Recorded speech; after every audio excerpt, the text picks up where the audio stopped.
언제나 필승! 네, 반갑습니다. 필승입니다. 자, 오늘은 브라질 증시에 대해서 말씀드려보겠습니다. 일단 이제는 브라질에 대해서 좀 관심을 가질 때가 된 것이라고 판단을 하고 있어요. 일단 저는 전부터 약달러에 대해서 말씀드렸었죠. 달러의 약세에 대해서 말씀드렸습니다. 제가 말씀드리는 달러의 약세는 가짜 달러 약세가 아니라 진짜 달러 약세에 대해서 말씀드리고 있었고요. 이에 대해서 꾸준하게 말씀드렸고, 특히 우리 멤버 분석방에서는 한 수백 번을, 한 1000번 가까이, 한 수백 번 정도를 꾸준하게 말씀을 드렸던 그런 부분입니다. 자, 그런 것들이 이제 본격적으로 나타나고 있는 것이고, 사실 대중들이 알고 있는 가짜 달러 약세, 가짜 달러 강세가 아니라 진짜 달러의 흐름을 보는 것이 중요해요. 자, 가짜란 무엇이냐? 달러 인덱스입니다. 자, 달러 인덱스가 강하면 달러가 강하고, 달러 인덱스가 약하면 달러가 약하고, 이런 식으로 알고 있지만 사실 큰 의미가 없어요. 달러 인덱스는 정말로 큰 의미가 없습니다. 왜냐면 자, 인덱스라는 것은 주요 자산들을 가지고 있어야 되는데 주요 자산들이 아니에요. 인덱스라고 해봤자 그래 봐야 통화들끼리의 비교라는 것입니다. 대표적으로 달러, 엔화, 유로화가 있겠죠. 근데 엔화와 유로화는 결국엔 달러를 기반으로 한 통화라는 거예요. 달러를 가장 많이 들고 있는 통화라는 것입니다.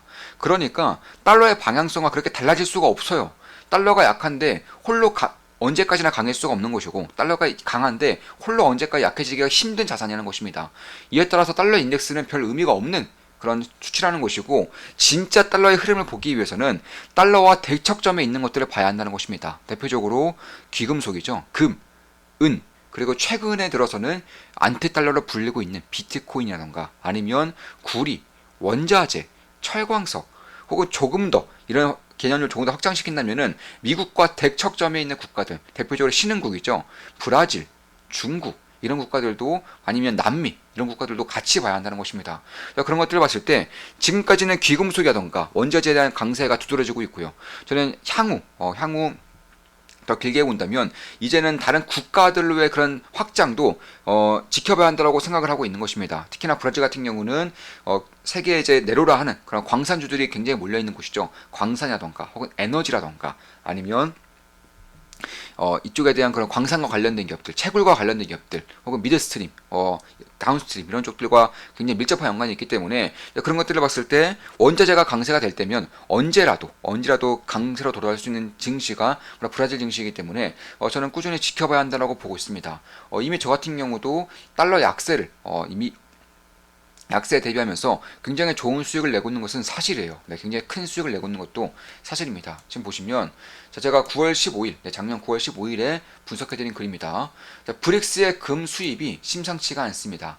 사상 최대치를 넘어서서 프리미엄이 낄 정도로 뭐에 쫓기기라도 하는 양 금을 수입해대고 있습니다.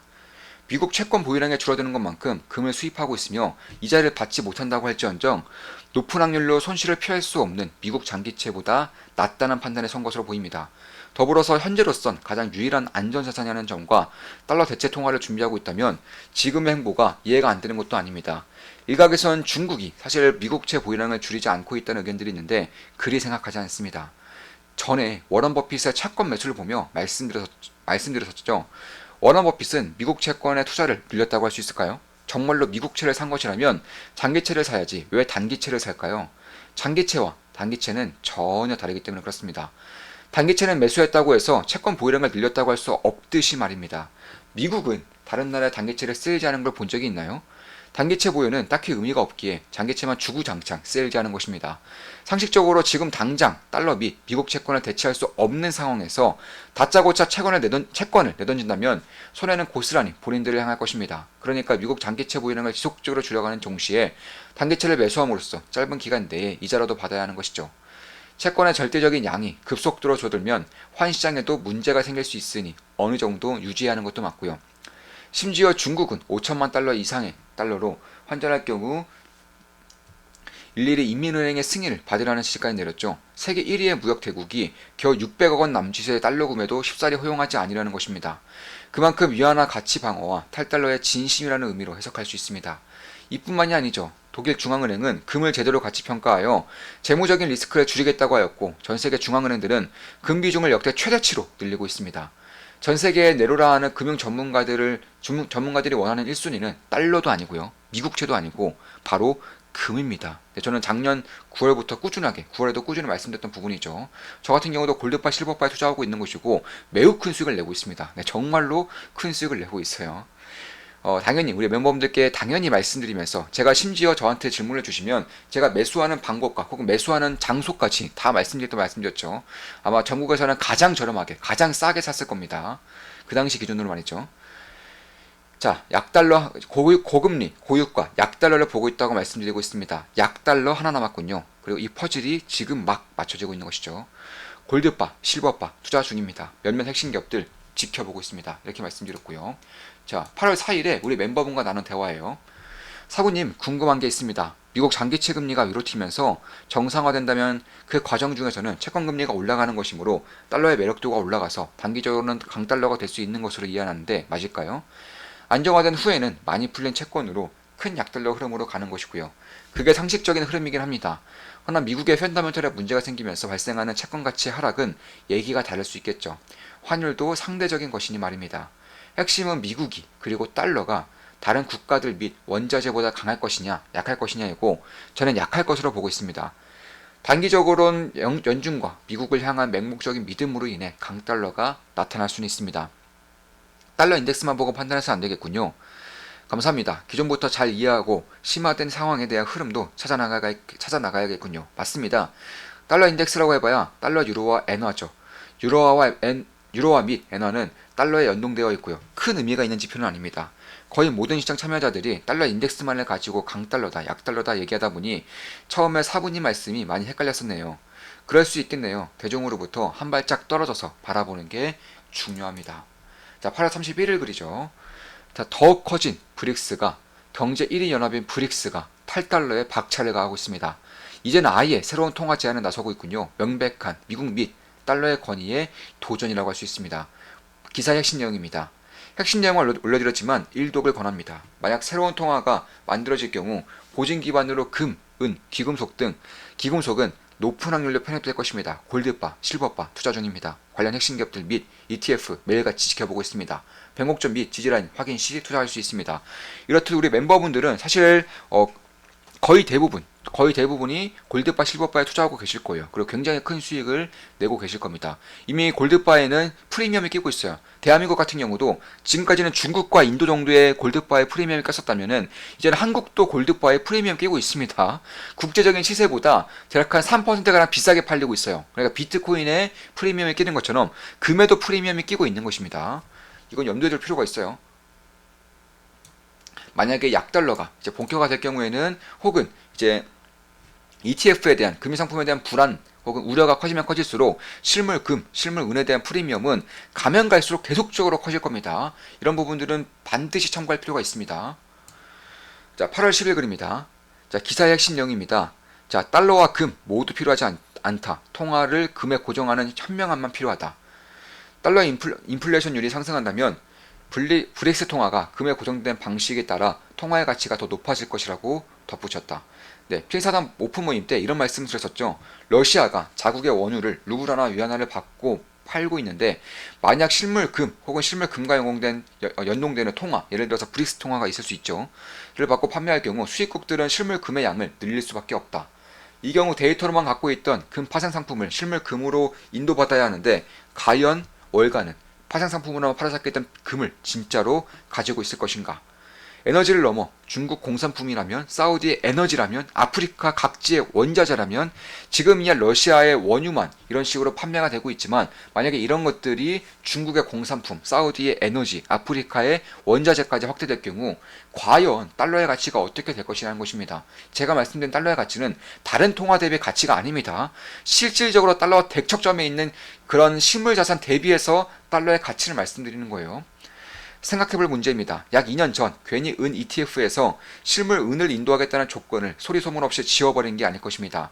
오랜 시간이 걸릴 수 있지만 만약 중국이, 러시아가, 브릭스가 이러한 일을 모의하고 있다면 중국 진영의 확장은 진정으로 미국 및 달러 패권의 도전으로, 위기로 다가올 수 있을 것입니다. 이기는 혹은 이기는 것처럼 보이는 쪽이 우리 편이죠. 투자자로서 면밀히 살필 필요가 있습니다. 골드바, 실버바 투자 중입니다. 이렇게 말씀드렸고요.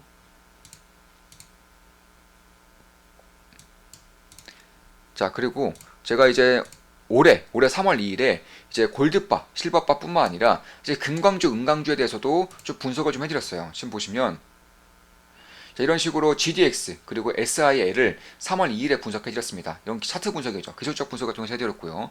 가치 분석가들이 침을 질질 흘릴 수밖에 없는 자리라고까지 말씀을 드렸습니다. 실제로 보시면 자, 3월 2일이라고 한다면 이게 금광주 ETF입니다. 3월 2일이면 정확히 이날이죠. 네, 정확히 이날 이제 분석해드린 거예요. 이제 이날 분석해드려서 그 이후에 뭐 꾸준하게 급등을 하고 있는 것이고요. 네, 딱 이거죠. 이게 GDX를 봤을 때 네, 이날 이제 금요일에 분석해드려서 이렇게 급등을 하고 있는 것이고 이거 시차 때문에 하루 정도가 차이가 나는 것이죠. 그리고 은광주도 마찬가지고 3월 1일 네, 미국 시간에 3월 1일에 분석해드려서 이런 식으로 역시나 급등을 하고 있는 그런 상태라는 것입니다. 이런 것들을 보면서 알 수 있듯이 이 당시에 이제 차트 분석도 좀 해드렸고 그 이후에 이제 왜 이런 것들이 좀 저평가가 될 수 있느냐 이런 것들에 대해서 분석해드렸습니다. 3월 2일 그리고요. 한국 시간으로 3월 2일입니다. 자, 골드 가격이 종가 기준 사상 최고치를 갱신하였습니다.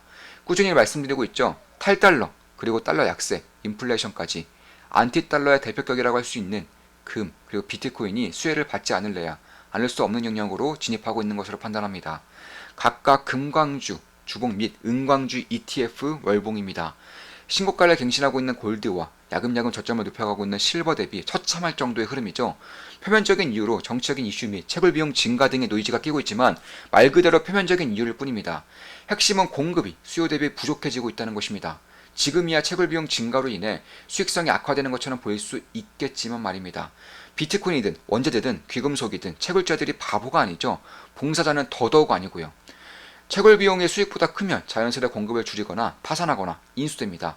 가격이 상대적으로 저렴할 때 쌓여있던 재고가 세상 밖으로 나오기 시작할 때 실적이 퀀텀 점프할 수 있음을 염두에 둘 필요가 있습니다. 가격이 쌓일 때 재고가 증가하겠죠. 실적이 악화됩니다. 가격이 비싸지면 공급이 증가합니다. 실적이 상승하죠. 이 흐름에서 실적이 폭발하는 경우가 가끔가다 발생을 합니다. 주요 지지라인이 명확하게 보이죠. 필사단 기술적 분석 강의에서 더 자세히 말씀드릴 것이지만 현재 위치는 스마트 가치 투자자들에게 군침이 싹 도는 자리일 것입니다. 손실폭이 제한되는 상태에서 실물 가치만 따라가도 상당한 수익을 낼 수 있는 흐름이기 때문입니다. 레버리지 상품일 경우 수익이 더욱더 극대화될 것이고요. 금광주 및 은광주 ETF 지켜보고 있습니다. 골드바, 실버바, 비트코인 투자 중입니다. 네, 이렇게 말씀드렸고요. 자, 이것으로 방송 마치겠습니다. 지금까지 약달러에 대해서 분석해드렸고 브라질 증시 EWZ에 대해서 분석해드렸습니다. 필승 구독, 알림 설정, 좋아요는 여러분들께 돈이 됩니다. 필승!